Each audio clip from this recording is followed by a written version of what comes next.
guys, welcome to this week's video. It's sort of an interesting spin on what I normally do.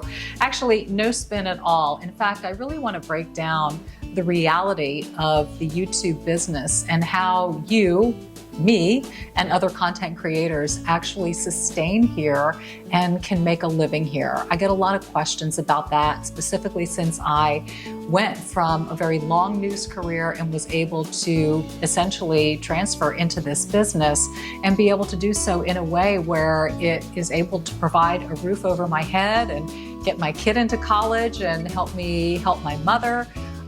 So I really wanted to kind of walk you through that transition, some interesting parallels between this business and the news business that I want to explain, and kind of really reveal the guts of how all of this works. I get a lot of questions about it and sometimes a lot of misconceptions. And so I'm going to bring in Courtney and we can break all that down for you.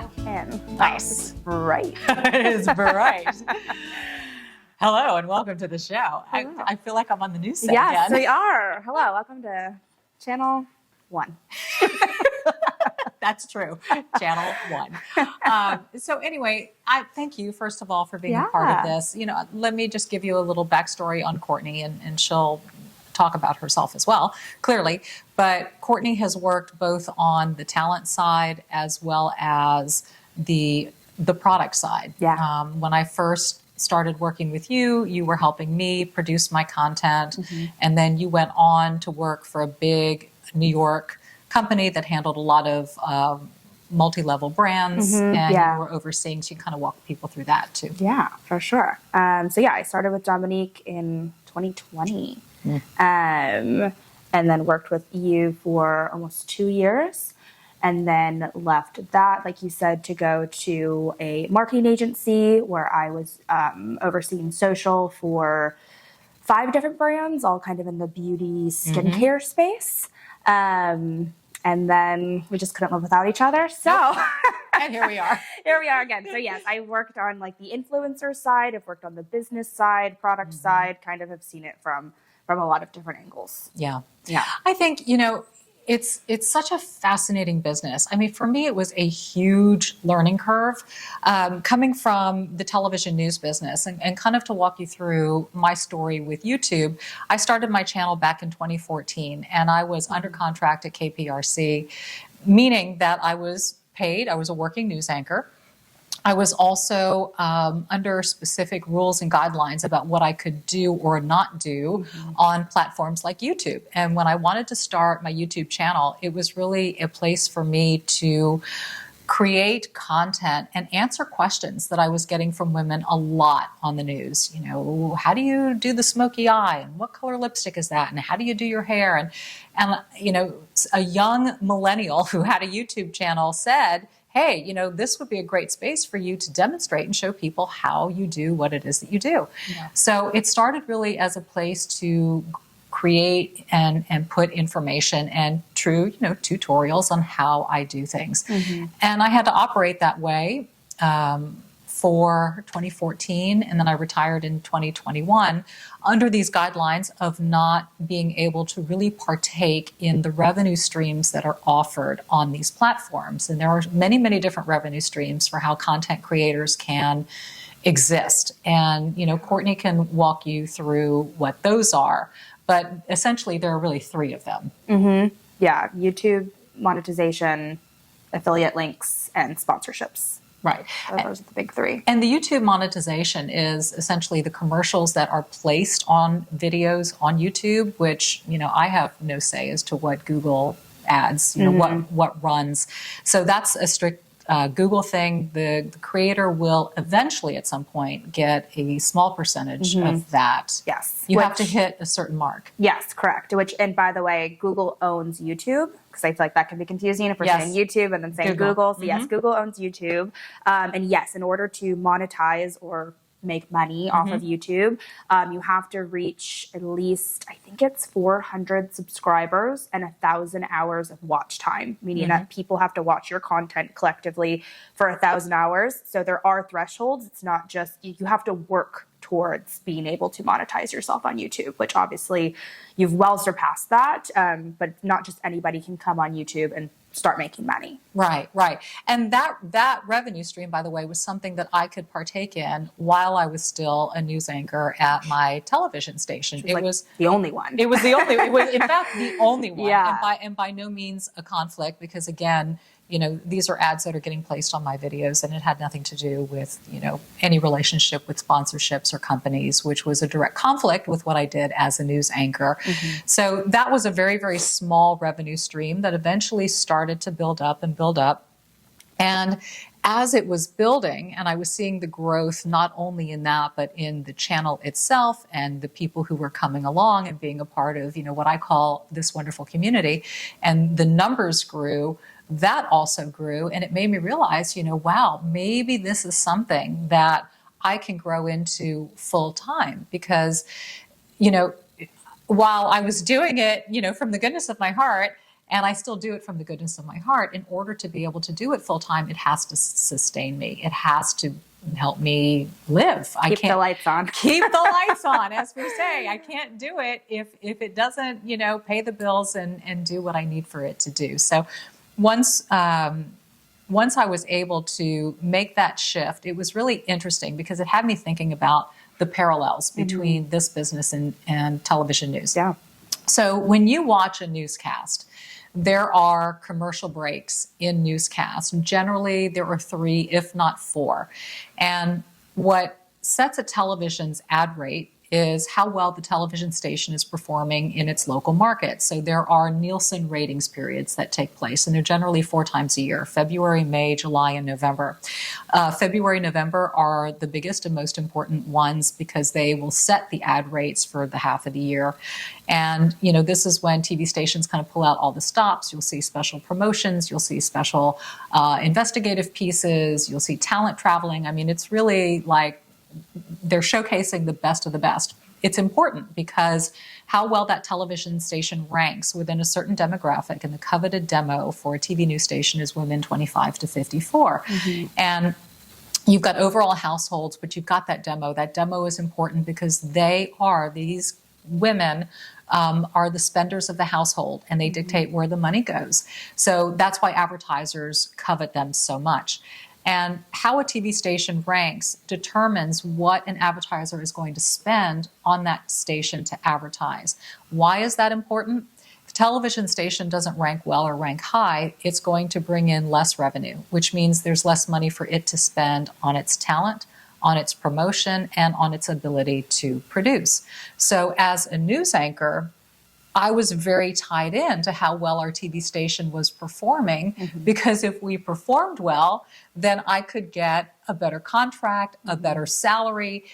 Advertising played a huge role in my ability to not only exist, but to thrive in my TV station for 28 years and to be able to have a blessed, amazing career. So now you take that formula and you move it over to YouTube and this platform.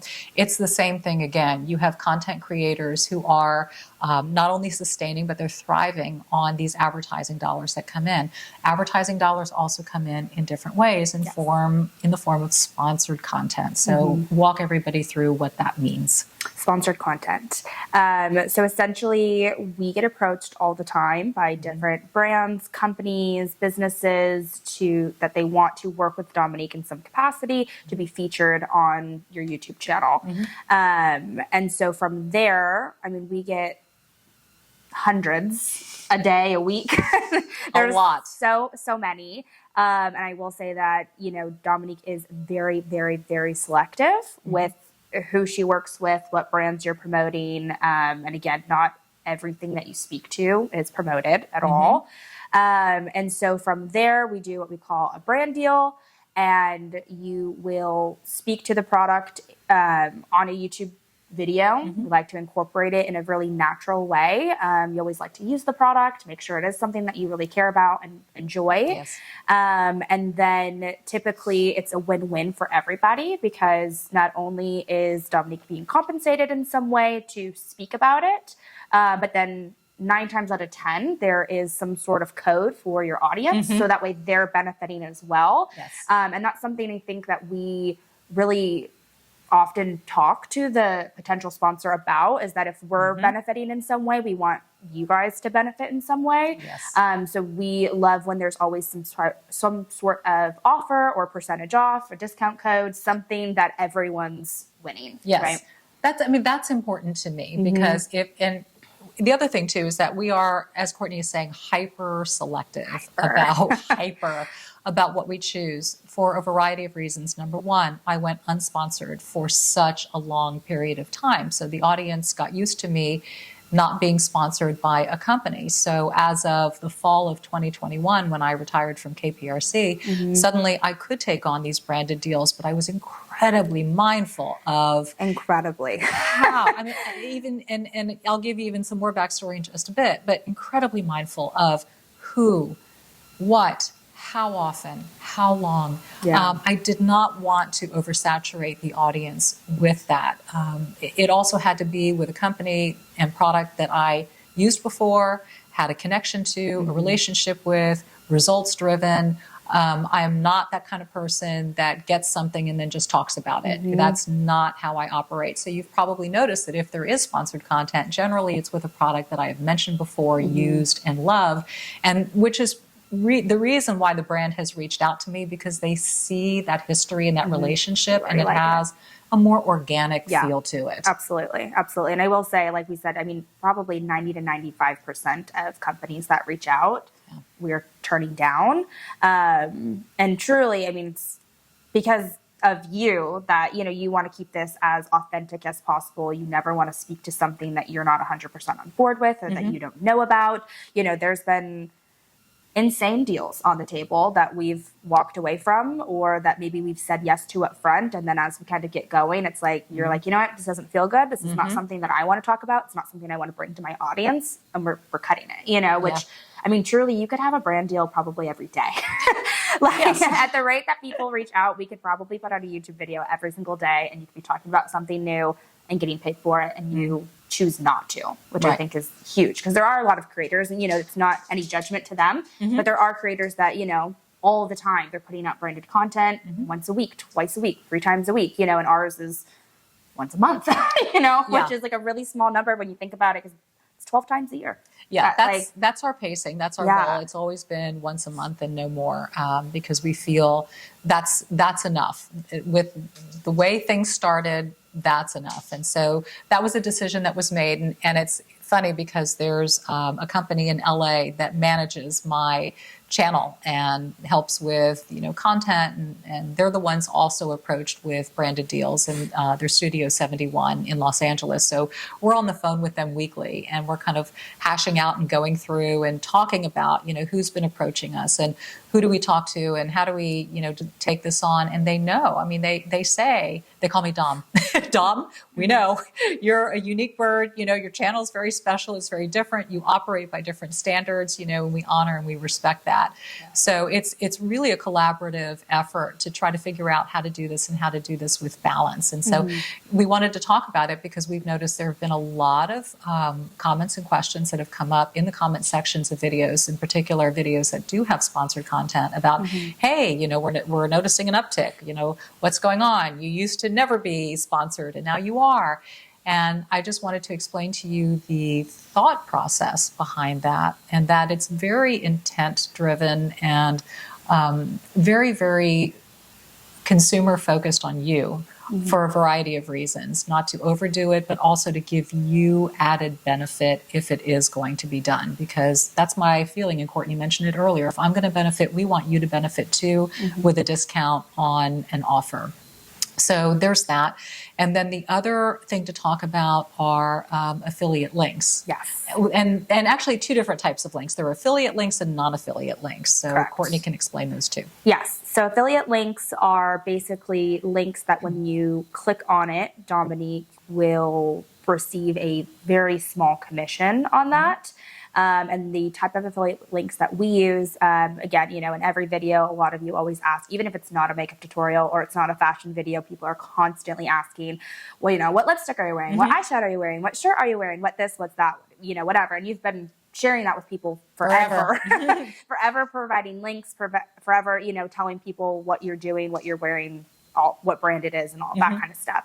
So essentially, we work with a company that if they have a few, I mean, more than a few different companies that they work with, that if you're wearing something from certain brands and we put the link into this website, it will generate a link that will be trackable that you can receive a small commission on what you're already sharing with people, right? So a lot of the time in the description, when we say, go to the description box, if there's everything's listed there, you can shop there.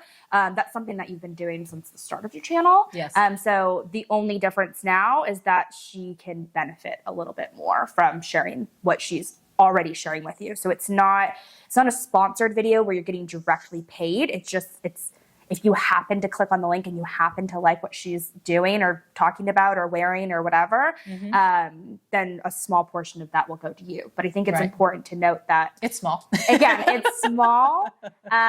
You're not being paid to talk about it. These are things that you're already using in daily life.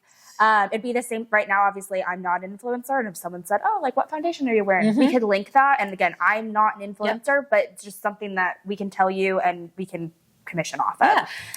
Or your blouse. Or for instance, if you ask about my blouse, I mean, this is an Anthropologie blouse. I have no relationship with them and I'm going to link it. We'll just still provide a link. Right. And we cannot commission off of it. It's very specific things that can be commissioned off of. And I think it's important too to know that these links don't track anything. It's completely anonymous. Your information is not tracked. Yes. The only thing that is tracked is what you're buying. So we can see and tailor our content to what you're enjoying, what's speaking to you, what's resonating with you. If Dominique does a video with like a bold eye and a bold lip and not a lot of you maybe purchased that, then, but she did a more natural look, then we'll know that resonated with you guys more, and we'll kind of cater to that and give you what you are looking for and what you're wanting. I think I hit most of it. Wow, you sure did. It's really, I think the whole concept in general of making money as an influencer, it's a new concept for everyone. Sure. But especially I feel for, your demographic and your audience demographic. For me, I kind of grew up when influencers were like growing up. Yeah. So I feel for my generation, when we see a sponsored video, you just think that's just the way it is. Yeah. And like that creator has to, like, in order for them to create content for me and in order for them to give me the amount of content that I want from them, they have to take sponsorships, like we said, to keep the lights on and to get paid for it. In the same way that, like I wouldn't, I love you so much, but I don't, I couldn't do this for free in the same way that you guys couldn't do your jobs for free, right? Yeah. And so everyone needs to benefit in some way. This became your full-time job. Therefore, you need to make money off of it. Yeah, and it's such a blessing that I can, because as I've always said, this has always been my passion project. It's what I love, and I was able to hire my first employee at the beginning of the year, which, my gosh, was such a dream and such a blessing. So to be able to move into something that can sustain me and, enable me to work. It's like, you don't show up to your job for free. This is a job. It's a full-time job. I had to invest in tons of equipment, camera gear, lighting, editing, an employee. Say you have someone on payroll, and not only that, it's like the time that it takes to produce the Thursday videos, produce them, edit them, come up with concepts. Now you're doing Monday podcasts, so that's like a whole other platform on top of it, posting on social media almost every single day. Like, there's no way to sustain this and have a full-time job, right? So it's like impossible. People love your content and they constantly just want more from you, and there's no way you could do this and have this is both of our full-time jobs.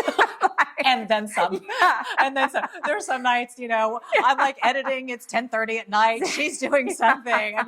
That's the crazy thing about entrepreneurship. And, that's probably been the biggest adjustment for me, is that I left a job that had a set schedule. I knew when I was on, I knew when I was off. But with this, you're just sort of on all the time. And you're always thinking about content. And even on weekends, I'm thinking, if what I'm doing now, can this resonate? And so it's just the wheels are constantly constantly in motion. And you made me think, you mentioned podcast, and that was one other element that I wanted to discuss, because that's another issue. I won't say issue, but it's something that people are noticing, because we shoot the podcast not just in audio form, but video form as well. And we make it another YouTube video during the week. So with that comes a whole new set of commercials. And this is very unique to the podcast industry, because they like for the talent themselves to do these live reads, to do the commercials in their own voice. And so now you're hearing me do podcast commercials, which you're not accustomed to hearing me do, because I've never had a podcast before. We're what, like 5 weeks into this now, 6 weeks? Yeah. Something like that. Maybe more. I don't know. Some more. Lost track. Yeah, but I've had a couple of comments like, hey, I'm noticing that you're now doing the commercials for the podcast as well. And yes, that's a part of it. And if you listen to podcasts, you will definitely notice that the host of the show oftentimes is reading a commercial, and there are also ads with, commercial talent being dropped in as well. So that's a mix, and it's a whole new element to what it is that we do. Yeah, and that's something that we're kind of learning every day too. As we go with the podcast, it's like YouTube we kind of have down at this point, but with the podcast, as much as it's a learning curve for you guys, it's also a learning curve for us. And we're trying to navigate it in the most tasteful way that, again, benefits everybody. Yes. And also, one of my requirements is for these podcast reads, as best as possible. If it is a product, I absolutely require that the company sends me the product and that I try it before I ever do a read on my platform. That's number one. It's very interesting, but that personal connection and that personal touch and experience is very, very important for me. So I just want you to know that moving forward, as you see all of these things and you see the growth of this platform and all of these changes that are coming, and I feel so blessed that I can do what it is that I love. I feel so blessed that I can sustain, that I can have her. And we really just wanted to kind of walk you through it, because it's grown so much since I started. Yeah. It's kind of mind-blowing to me, actually. It is mind-blowing, just, the whole influencer world in general. Yeah. And I think a really important thing to note on too, that you said, like, almost everyone's doing this online. This is not something that's like really specific to Dominique, or, she is killing it in her business and online, but everyone that has a following is doing some form of this, right? Because again, for these creators, this is their job. They have to put out content daily, weekly, whatever it is. And so this is not something that's specific to Dominique or the business or anything. This is just industry standards at this point, is that the amount of time and energy and amount of content that you have to push out, you need to be compensated for it in some way. And yes, it has changed so much throughout the years. Honestly, I'm sure we can make a video next year talking about how it's changed in the last year and how it's changed over the last 5 years. Sure. It's constantly changing. Yeah. And I think we've done a good job of adapting and still staying true to yourself. And so I think, we just ask that we can all adapt together. Right, and I think, it's important too, and you've said this before, if you guys have any ideas of how we can do sponsored content in a different way, we would love to hear it and explore different options. Or if you guys have preferences, or you like it one way or you didn't like it one way, we're always open to constructive criticism. Yeah, absolutely. And just knowing what you know now, this is just another opportunity for me to thank you, because, if it weren't for you, if it weren't for your support, if it weren't for your encouragement and understanding, I wouldn't be here. I'd have to fold up shop and go back to TV news, which is not something that I want to do.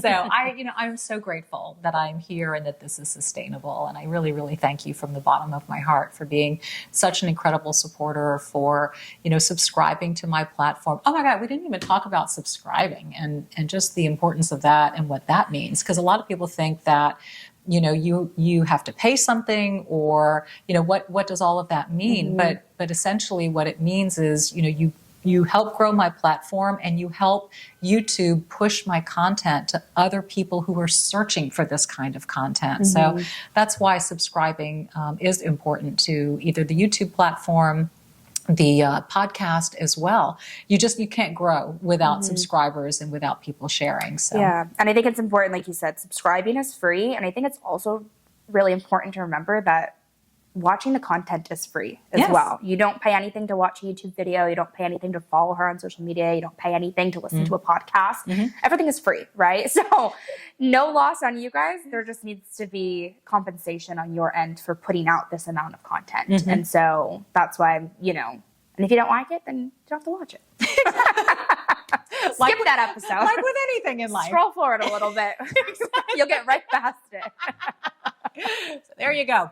There is your YouTube, podcast, social media 101 breakdown of just how all of this works. But there have been so many questions, and I just love an honest dialogue about everything. Yeah. And that's how I roll. And, you know, since this is my official full-time line of work, I thought, you know what, you guys, you know, we are, okay, like she said, this one, she grew up with it. But for us, this is a whole new experience. And I'm all about education. I'm all about understanding. I want to know how something works, you know, and I think it's good for you to understand and to know how this whole business works as well. So maybe now, moving forward, when you're watching your favorite content creator, you'll have a whole different perspective of what's going on in their world and maybe why they do what they do or don't do what they do. Yeah, 100%. I think even like you said with like the generational differences, like I feel like, you know, even myself growing up, probably you growing up, like becoming an influencer was not a job that people aspired to. It wasn't even a job. I just wanted to be a YouTube VJ. No, I'm sorry, an MTV VJ. Okay, there was no YouTube back when I grew up. MTV VJ. But now, you know, with these generations, if you go talk to kids and ask them what they want to be when they grow up, it's like a gamer, an influencer, a YouTuber, you know, and it's wild how much in this short period of time that it's changed. And this is truly a career that people aspire to. So yeah, I completely agree that there's a big educational gap in, like, because this is not a traditional way to make money or to have a career, right?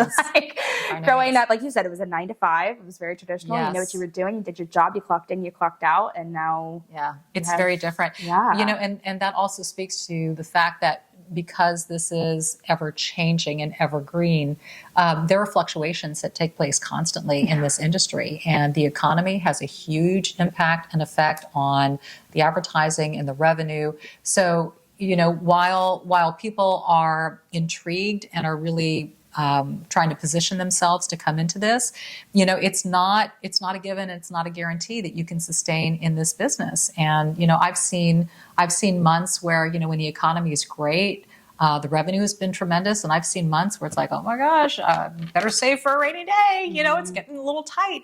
I mean, that's just the nature of this business and the ebb and flow of it. But it's, you know, if you can do it and you can live on it, man, it's so joyful to be able to reach people in the way that I have. And I feel like still, you know, be a very true and authentic voice in everything that I present. So. Yeah, I completely agree with that. I think if you take away anything from this, I think a lot of creators maybe go into it, you know, thinking, I need to make this much money. I need to do this. I need to do that. And for you, I think 100% you put your audience first. Yeah.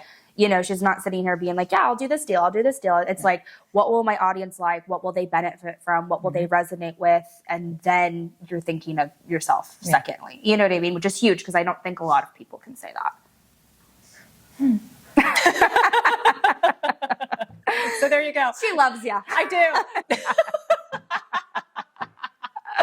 Anyway, I hope this was helpful. I really, you know, I enjoy it. I appreciate you. I consider you a godsend. I truly, truly do. I could not do this without her. So, you know, the juices are flowing. And if you have any ideas for future content in any way, we do listen and we pay attention. So we're always scrolling in the comment section. And all I ask is that you keep it kind, keep it clean, and keep it classy, because that's the only way to be productive moving forward. Right? I agree. Okay. Couldn't agree more. Thanks. Yeah. All right.